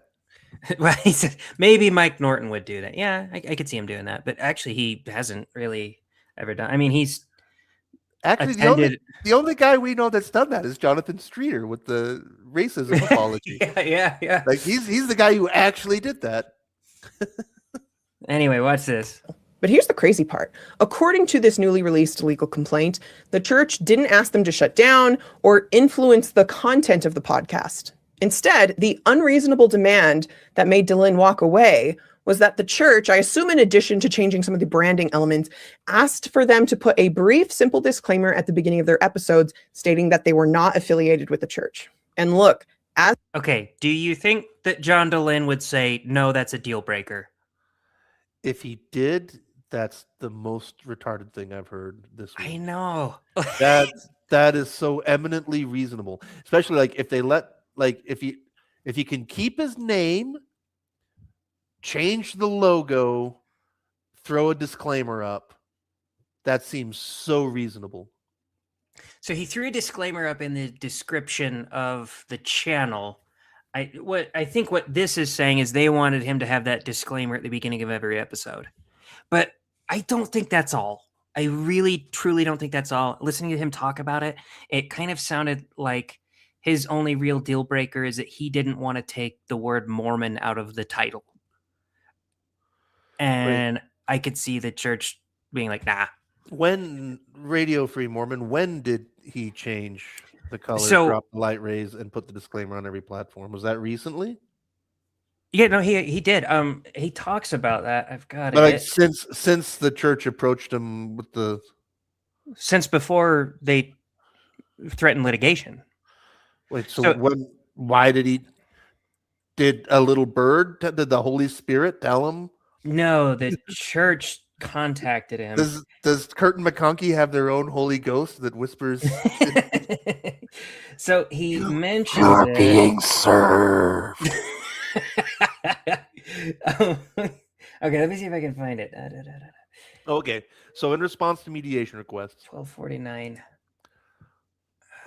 Hang on. But wait, if he did it, then why didn't the church go? Okay, that's all we wanted. See you So in church, that's Brother why I Joel." think neither of them are telling us everything. So anyway, he talks about it right here. This is during mediation requests, like before they bring it to court, anything domain. like that.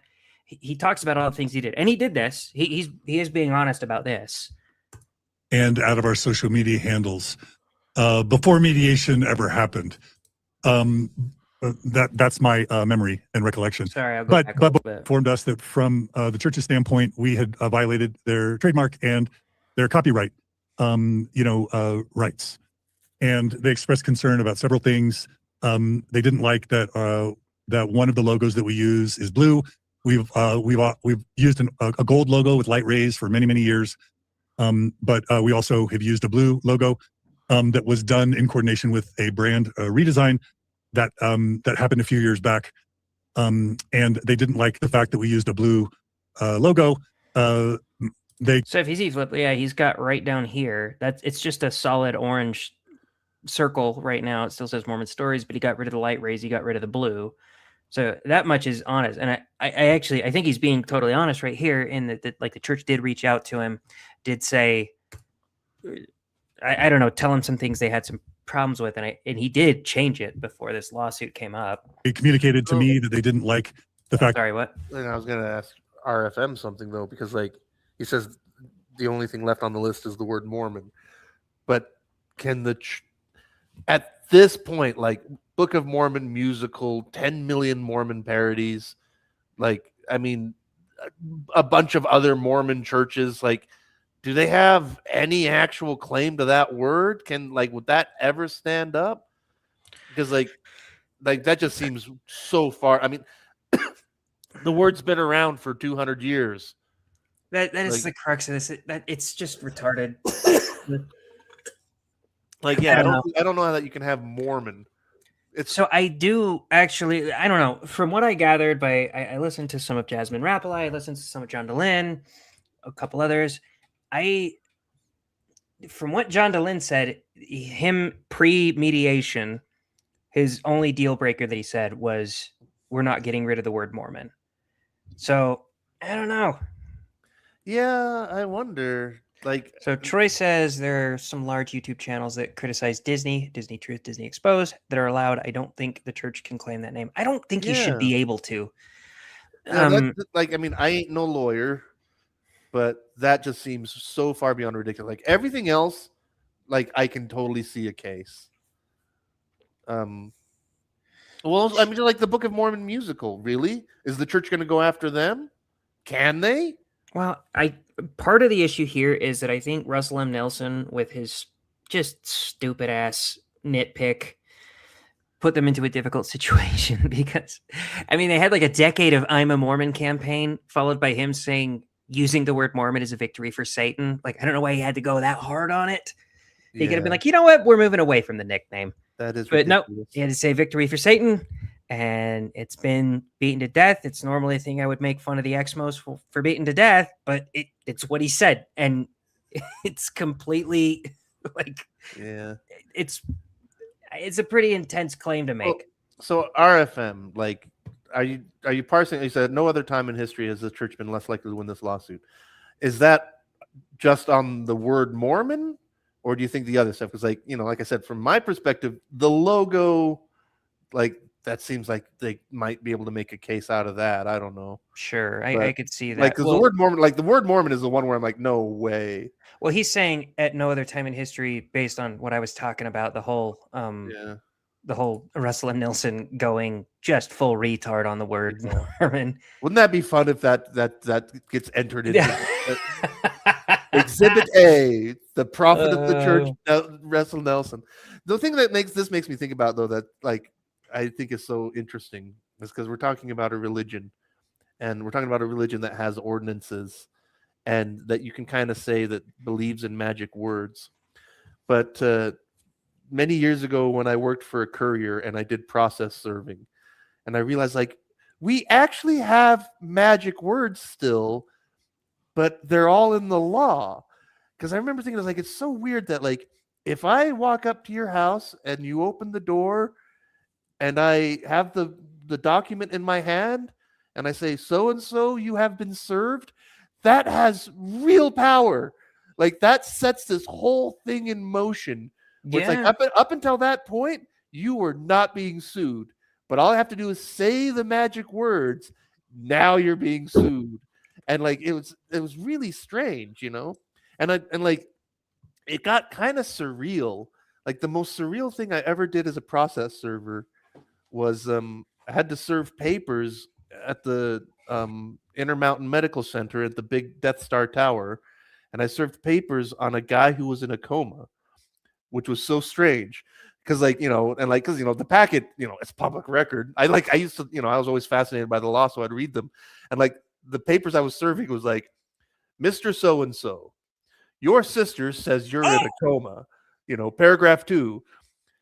Because you're in a coma, she wants to take control of all of your finances and decision-making, power of attorney, whatever that is, paragraph 3. If you are not in a coma, you need to get a lawyer, and it was so surreal, but because the guy was in a coma, he was gone. He was never coming back. He was brain dead. But I still I even had to go get the coordinator. I'm like, how does this work? I called our guy, can we call the lawyer? How do I serve the guy in the coma? But I literally went into the guy in the coma. I'm like, hey buddy. That's gotta be so fucking weird. That does absolutely feel like a magic spell. Yeah, but it really is a magic spell. The one that cracked me up is because I do a lot of service on giant corporations, and I think, I don't know if it doesn't matter if I say, but it's like Merrill Lynch, a company like that, something like that, the kind of company that has an entire skyscraper in Manhattan and offices all over the country, gigantic corporation. And because I understand why an individual doesn't want to be served the divorce papers or whatever, you're just one guy and you're trying to avoid this. It kind of makes sense. But when you're a gigantic corporation and you're dodging service, just feels so pathetic. But I remember going in to serve some Merrill Lynchy type place, and they saw me coming, going inside and riding the elevator up to the office and all this stuff. It's a giant office, and they have this giant reception desk that has space for 6 receptionists, And I walk in and there's just one lady at the desk and the place is just dead quiet other than that. And I'm like, yeah, I'm looking for so-and-so. And she's like, I'm sorry, he's not here right now. I'm like, all right. And so I go outside, I get in my car and I call the office. I'm like, yeah, they say he's not here. And they're like, I'm calling the lawyer. And he's like, oh, so there was a receptionist there? I'm like, yeah. She's like, you can just serve the receptionist. So I go back in and the lady's still there. And she's like, he's not back. And I'm like, yeah. And I just read her name tag. I'm like, yeah, so-and-so, you've been served. And magic, all of these people come pouring out. All of a sudden the place is filled with people. As all these people are like, hey, wait, so can you do that? I just walked away. I'm like, nope. I said the magic words. It's like thrown across to a vampire. Yeah. But it was just so funny where it's why, come on, you guys, just take the service. There's probably that skyscraper in Manhattan, 6 floors of that are just lawyers that work for you. Just take the service. But yeah, I don't know. That was one of not a high paying job, but sometimes had some interesting things going on with that. So a little bit tangential to what we're saying. It's in the same stream. This is just let me know if you've ever heard of this conspiracy theory before. We decided that it made sense to do a good faith effort at mediation. And so we decided to do mediation. We declined their request that mediation be confidential or private because we felt like you all, our viewers, our listeners, and mostly our donors, deserve to understand what was being demanded or asked of us, and we didn't want to be accused of secret dealings, or there's been all sorts of interesting conspiracy theories about me and being a stooge for the church, about me being a mole for the church, about me being under the church's control, and so yeah, we just declined the requirement that mediation be confidential. Okay, is that something you've ever heard anyone say before ever? No. John DeLynn is a mole for the church. Like, that would be the worst mole. I in know the that people are retarded enough that, like, somewhere, like, I could see it existing, but holy there's shit. got to be some kind of like Rule 34 for retarded conspiracy theories. But like, no, John, that's not what's going on. Like, this is all the other thing that bugs like this whole thing is like, hey, you know what, John? If you weren't running a fucking phony 501c3, maybe none of this would have happened.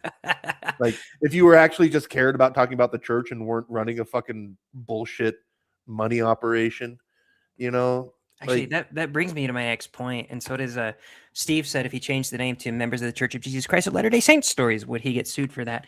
I have a better idea. That's I don't know. That's a great idea.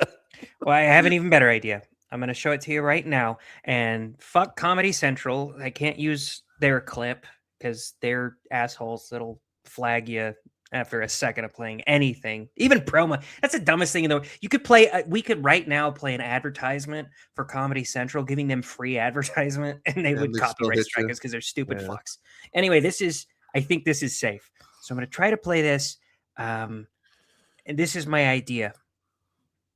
February of 2014, a mysterious coffee shop opened up in the Los Feliz neighborhood of Los Angeles called Dumb Starbucks. The shop appeared overnight and looked like an exact replica of a Starbucks store, except everything was replaced with dumb versions, including items such as dumb frappuccinos and dumb Norah Jones duets. Because this fell under parody law, Starbucks was unable to pursue legal action. The coffee shop gained worldwide recognition, and some people even attribute it to a Banksy stunt. It was later revealed that the shop was owned by Nathan Fielder as part of his show Nathan For You. Fielder's original idea was to help the struggling business owner of the Helio Cafe by driving in customers who might mistake it for an actual Starbucks store. However, the shop shortly shut down as Nathan Fielder never had the right food permits. The struggling Helio Cafe has since closed.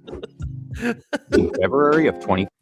So just dumb Mormon stories. Yeah, dumb Mormon story. You just be honest and call it the Lynn stories. Have you watched Nathan For You?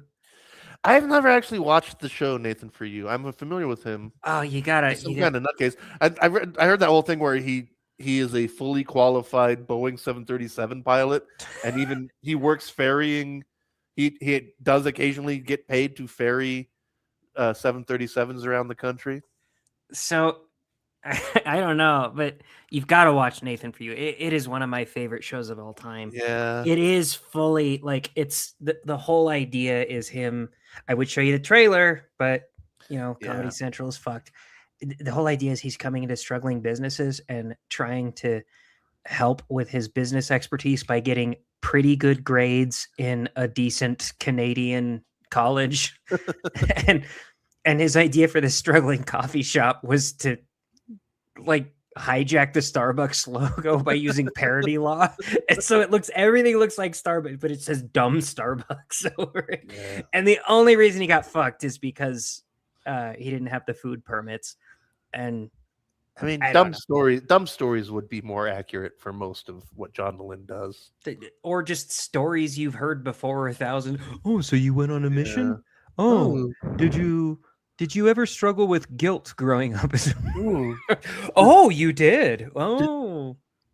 When did you learn about polygamy? What a unique Mormon story. I don't know. I mean, we rehashed it 10,000 times, but if he was genuine, he would have his clinical license, and he would just be in business. And because this whole 501c3 thing is fucking bogus bullshit, the whole idea of a 501c3 is that you're providing a service that the government doesn't have to provide. The government doesn't have to do, nobody needs what Mormon Stories offers. Nobody needs it. At least nobody needs to pay for it. It costs nothing. It's just talking to people about dumb shit. you know, okay, yeah, you were in a church, neat, you know. Yeah. Okay. So Troy provided us with a palate cleanser. I wanted to provide us with another palate cleanser. I know we've seen this. We've seen a couple of these before, but they've been showing up in my algorithm lately, and God, I just fucking love them. Angel Reese Special Edition Long Twos. Let's get it! This is now America's favorite shot. Bang! Going on the campaign trail. Make bad shots great again. Bang! The fun fact for you. Did you know she is shooting 26% from 16 to 24 feet this year? Bang! My math is done correctly. That means you have a better chance of being struck by lightning than seeing Angel Reese knock in a long two. Bang! How does that one AJR song go? Bang, bang, bang! Teammates don't even want to pass her the ball. Look at the hesitation on that. No! She recently called herself a stretch 4 on her own podcast. I guess that means pigs must be flying now. For Celsius, Red Bull, or bang! Stop using that jab. Stop. They are not guarding you. They are giving you plenty of space to shoot the ball. You're cooking now, brother. Jab long 2. Butter pecan. Bang! That's my stretch 4 queen. My Angel Reese. When have you ever seen an NBA player have that much time to just think about his shot?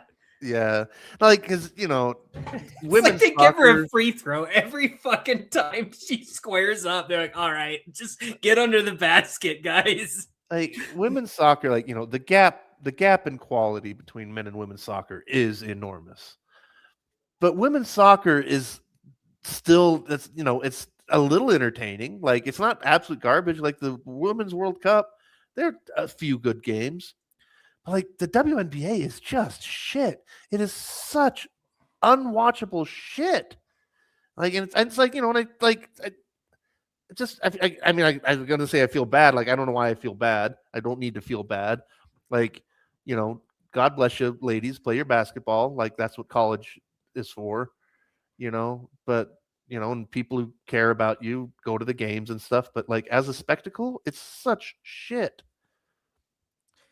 Yeah. So how much time do you have? Do you want to talk about anything else? I should go to bed sooner than later. Okay. Well, let me show you one thing real quick. We can wrap up by 10. Okay, that's perfect.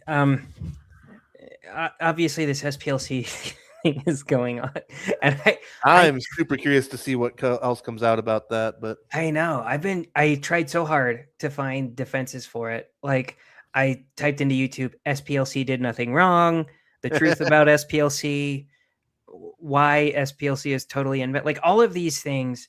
And the best I can generally come up with. So for anybody that doesn't know, the SPLC, the Southern Poverty Law Center, just got indicted by a grand jury in Georgia for, wiring fraud, defrauding donors. I don't know, a few different things. And it's basically if the best way I can describe it, and again, Comedy Central won't show us this, is that episode where the police chief does prostitution stings, but he sucks the guy's dick until he nuts and then arrests the guy, but they never arrested the guy.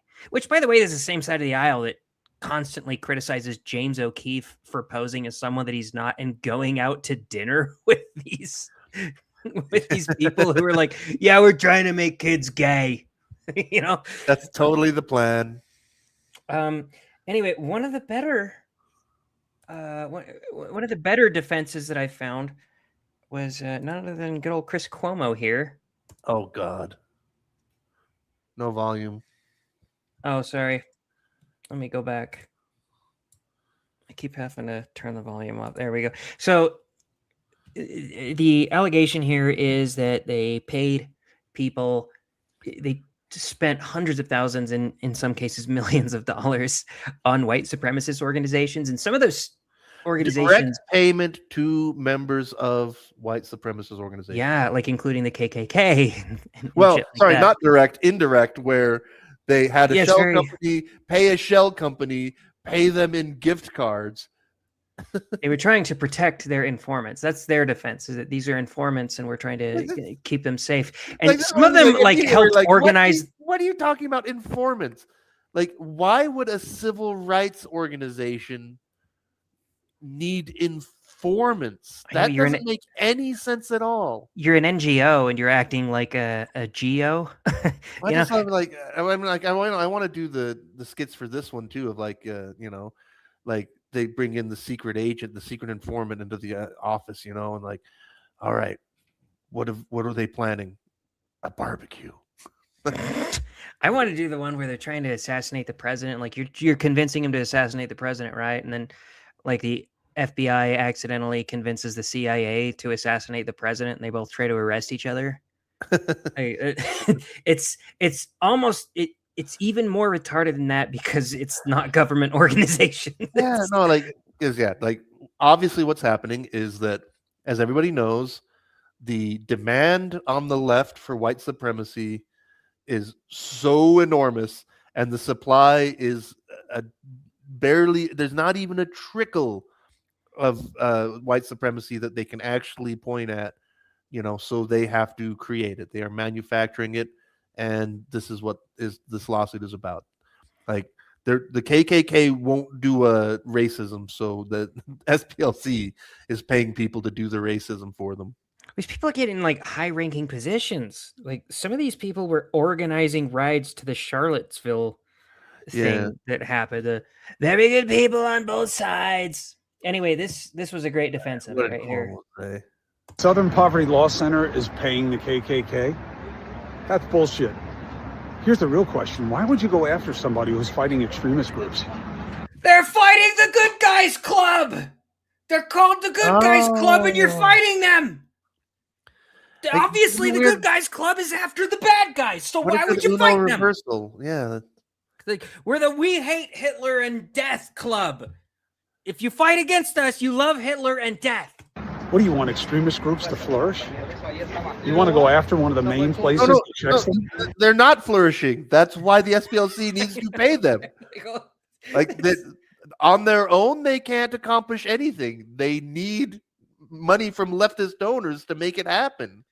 They got Batman figuring out that the Joker is broke and being like, well, here's a couple million to buy some arms so I can fight you. No, that's like, I mean, it's kind of a plot of Frisky Dingo. Is that like did you ever watch Frisky Dingo? No. That show is so good. It's an Adult Swim show, right? Yeah, but like there's kind of a slightly Bruce Wayne character where, like, he's a billionaire, but he has a secret life as a superhero. But he defeats all the villains, and so like they're like, "Oh shit, we need a villain now," It's St. George in retirement passing on his legacy to Don Quixote. Anyway, that's pretty much what it is. Chris, how you doing? So I was staged, right? New York City. That's my question: is why are they going after the Southern Poverty Law Center? Seriously, you want to help the KKK? They're paying informants for information about toxic organizations, so they can find ways to infiltrate and fight. This is one of those hatchling things. This is like a perfect example of hatchling. What do you mean they're paying them for information? Like, so do you guys still hate blacks, Jews, and Catholics? Yeah. Here's your check, $50,000. That's valuable information. We need that. Like, no, like they're not law enforcement. Like that thing is like, do we have a record of the SPLC calling up the police saying, "Hey, we've got news of an attack coming"? Like that, it makes no sense, and like it's something that obviously makes no sense. But politics is a religion, so you do the religious mental gymnastics, and you go like, "Well, no, of course the SPLC has paid informants." I don't know. One thing is like, I wonder if this will actually go anywhere because Trump is only got a couple years left. MAGA might only have a couple of years left. Well, Kash Patel's really looking for a win right now. Yeah, but I mean, like, the speed that these things happen, like, more likely that it'll just be dropped by, the next administration. Because I mean, I guess we need to do an over-under on how many times he's going to be impeached once the Dems take over Congress. Yeah. No, that's the thing is like because I think the Democrats will probably win the midterms. They'll probably win the next election. I mean, who Yeah. knows? It's early. It's hard to Yeah, tell. I don't know about 2028, but I think they'll probably win the midterms. Yeah. So And then they'll say like, "This is unprecedented," even though it happens every time. I know that was my brother-in-law did that when it wasn't even during this last Iran thing. It was in the one before where we just blew up one of their facilities.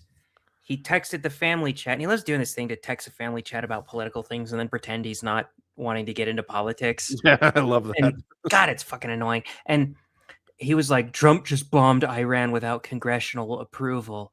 This is unprecedented. And I was like, I mean, yeah, it's unprecedented except for every single time since World War II. It's unprecedented since Tuesday. Yeah, I know. Anyway, so before you go, I know you want to All go. right. I just got a really short. This is a callback to the wrap up. Yeah, we'll wrap up. This is a tradition that we used to have. I don't know if you remember this. So I went to check in on her, right? Yeah, is she good at guitar yet? Well, this is her first video, right? And it's Snow by the Chili Peppers. And it's pretty hilarious that like if I tried to I wouldn't present this to the world is what I'm saying. I mean, if I had that body, I would probably present it to the world for money. But like what if you had that sports bra? Would you I know, wear I that? know. Yeah, that's some product placement right there. Just put the product placement right next to a pair of tits, Yeah, it's Anyway, really- do we even know is that an actual Gibson Les Paul or is it a knockoff? No way to know. But those are Calvin Klein. That's Calvin Klein underwear for sure. Oh yeah. I would assume it's not even a knockoff Gibson because this has millions of views. Anyway, this is her first short, and just sing along to it. It's funny. Things that I tried in my life to try on. She played like 4 measures of Snow at like I don't know an 1/8 the speed. Yeah. She's like, here, guys, look at this. And I'm like, you know what you're doing. I understand you do. Anyway, I've realized what happens is that she slowly, the more clothing she puts on, she gets a little bit better. So she's it's not that she's amazing, but look, she's got a little bit more clothing here in her latest video. There's 2 things that lend to her superpowers. One, it's more That's how clothing. everybody wears a jacket. You button it at the top and leave it all. Yeah, this is okay. This is baby steps, all right. This is modest for her. Okay, she's just showing most of her tits. Suddenly she's left-handed. That's weird. Oh yeah, it must just reverse be the camera, yeah. reversed. But also, she's got 2 superpowers here. One is putting on a little bit more clothing, and the other is obviously Ozempic, which I don't know why. Look at she's got the Ozempic face. Look at the sunken cheeks. What's happened to you? All of her newest videos, she looks like that. Anyway, The real guitar goddesses used heroin to get that look, but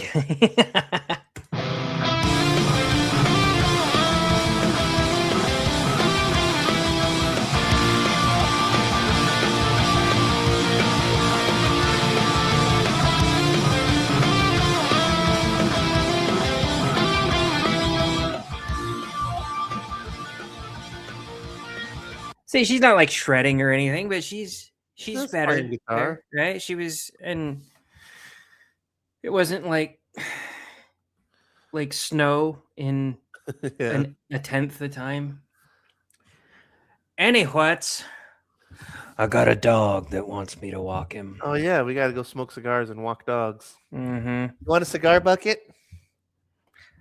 I do have a cat. She doesn't want me to walk her, but she probably wants me to let her, I don't know, do something shitty. My cat hunts me in the night on random occasions. Just rarely enough that like I get lulled into a false sense of security, and then like once every 2 or 3 weeks I'll just get up to pee and she will strike. Yeah, I know. No, mine waits till I have to take a shit, and then she reaches her entire leg under the door. Cats are so weird. Alrighty. All right, we did it. Thanks for hanging out. We did it without Chris. All right, we don't need him anymore. He's out of the band. Yeah, fuck that. Hasta la Mexican. All right, see you.